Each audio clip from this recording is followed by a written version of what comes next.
What up, chess players and my friends? In this position, we're looking at the first example of one of the checkmates you need to know.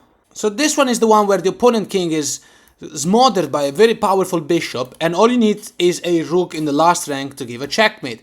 So what are we going to do this? Well, rook h2 is simply a very strong move right now and is threatening mate, and it happens to be unstoppable.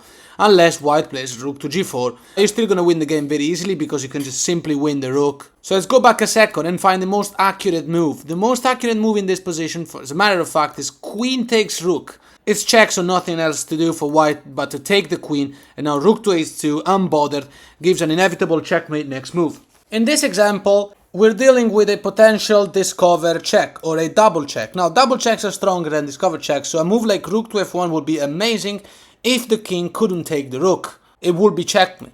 The thing is, as soon as we move the rook anywhere, the opponent king will simply be able to move to either h1 or f1, and we're achieving nothing. What we need to do is a double check. Double checks are better than discover checks. I mean, double checks are discover checks, but just very good ones. So, in this type of positions, always remember, if you have a discover check available, how can you make it double check? Well, you need to make sure that the piece you move doesn't get taken. Rook f1 will get taken, and the king will escape the check. So what you do is you offer protection. Knight to g3 is the wonderful move that saves the rook and prepares rook to f1. Two pieces checking king at the same time, king cannot move anywhere. So you might argue, what about our opponent giving us a check? That's not a problem, because rook back to f8 is still checkmate. This knight is kindly covering f1 and h1. So in this position, what about taking the knight? Well, now is the pattern to remember. Rook to f5 check, it is discover check, the king is forced to go on the last rank. h1 or h2 doesn't matter, rook h5 ends the game. One more example, which is very similar actually, is the following. So in this position, you notice how both rooks are able to go to the open file and potentially go to h1, but that's a bit too slow. You can't play rook h8 now because king f1 and then the king will just hide. You're achieving nothing. What we need is something faster and better.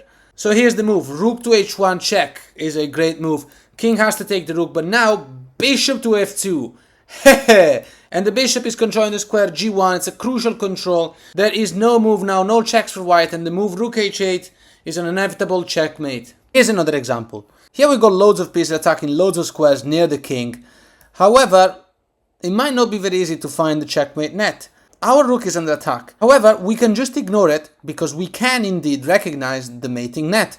The key move here is bishop to h4 check, and this is a great move. The king can't really move anywhere except taking the rook. This is the only thing left to do. But now, bishop to f3 ends the game.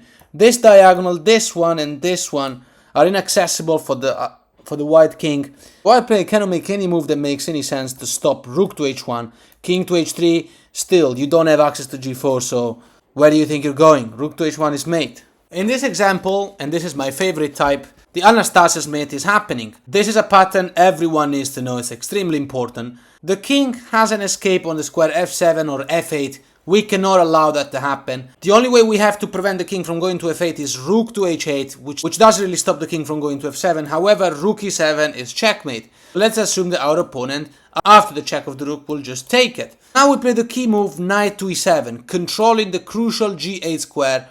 H file is too weak and rook h1 is now inevitable mate.